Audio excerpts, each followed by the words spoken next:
Was it as near as a perfect design?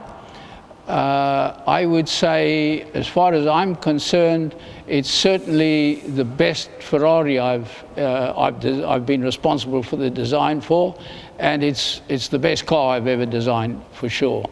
And there were a number of reasons for this. The first being that we designed it specifically around the characteristics of the Bridgestone tires, which their race tires had a lot of grip, but they didn't have the same length of life as the Michelin. So generally, we would be much faster with a two-stop race, whereas the Michelins often did a one-stop race.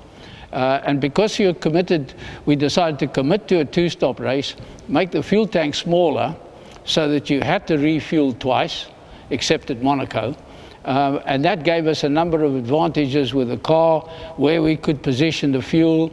We positioned the fuel such that as the fuel level came down during a stint, the center of gravity moved forward, which counteracted the natural oversteering tendency as the tires degraded. So it kept the balance through the race much more constant.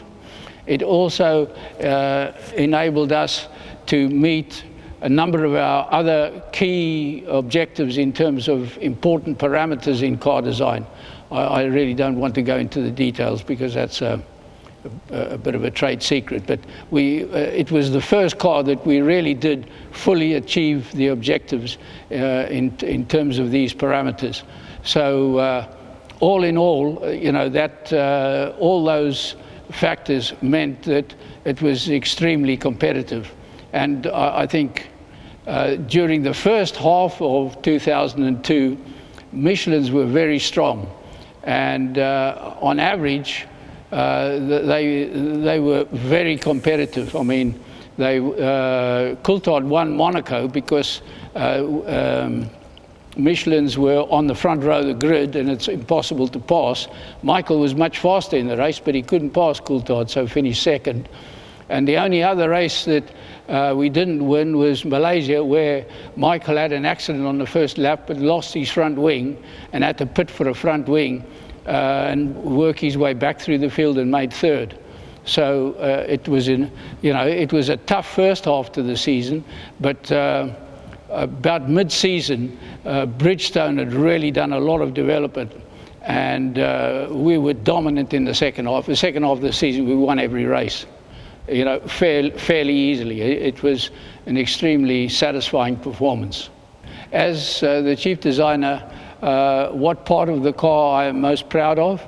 I would say the general layout of the car and the way where we positioned the fuel relative to the wheels, which meant quite an extreme layout. It meant a very short gearbox, engine quite far back, fuel tank quite far back, and that layout really did give us a very good, consistent balance right throughout the race. So, and the fact that we committed with a small fuel tank and had, so that forced us into a two-stop race everywhere except Monaco.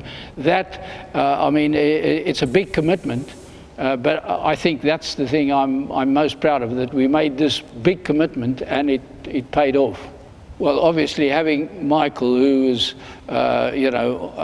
undoubtedly the best driver in the world during that era, was a tremendous help.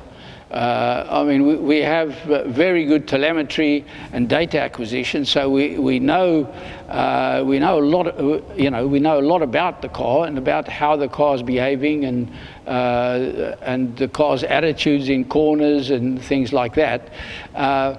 But what we need from the driver is the feedback that tells us where the problems are, what's stopping him going faster. And Michael was very analytical and very good at that.